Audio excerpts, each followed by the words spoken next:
Mr. Speaker, I ask unanimous consent that all members may have 5 legislative days to revise and extend their remarks and to include extraneous material on this measure. Without objection. I also ask unanimous consent to place in the record an exchange of letters with the Committee on the Judiciary and the Committee on Armed Services. Without objection. Thank you, Mr. Speaker. I yield myself as much time as I may consume. The gentleman is recognized. Mr. Speaker, I have a feeling that while there's going to be agreement, myself and the comments of my colleague over there might be slightly different, but I rise in support of H.R. 1151, the Upholding Sovereignty of Airspace, or the USA Act. It's an important piece of legislation because of what has happened to the United States of America and to Americans. In early February, I think everybody watched this on the news for days on end. Our nation found itself in what we thought was an impossible situation.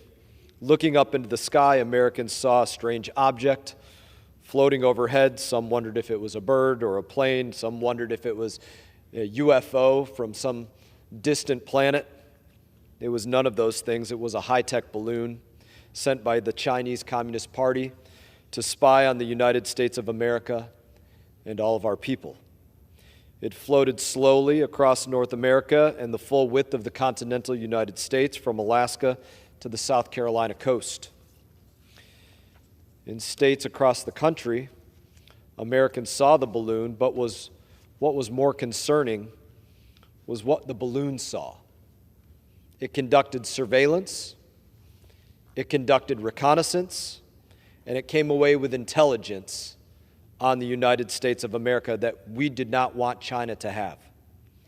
Now, while the Biden administration sat on its hands, this balloon, minute after minute after minute, gained valuable information on some of our most sensitive military sites. We now know that the United States had been tracking the balloon since at least January 28th, that being the day that it entered U.S. airspace, but very likely before that. The administration hasn't disclosed exactly what day they began tracking the balloon.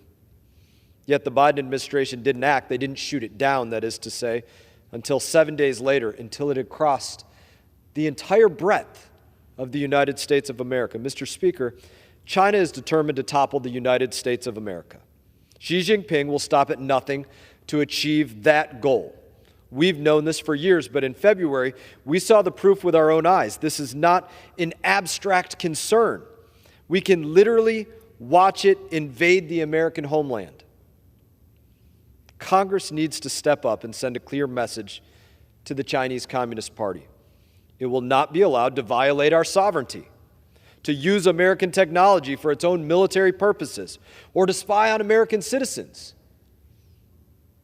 This shouldn't be an argument anywhere in the United States of America. This bipartisan legislation, it is an important step in sending that message and denying the CCP those abilities. This bill does 3 important things. It sanctions Chinese Communist Party officials who were involved in the spy balloon program. It requires the Secretary of State to develop a strategy to confront the People's Republic of China's global surveillance activities. And it requires the Commerce Department to consider export controls for U.S. technologies that are being used by the People's Liberation Army for intelligence and reconnaissance purposes. Under no circumstances should Americans know that the Chinese Communist Party is spying on them across the breadth of our country and know that their government is not doing anything to respond to that.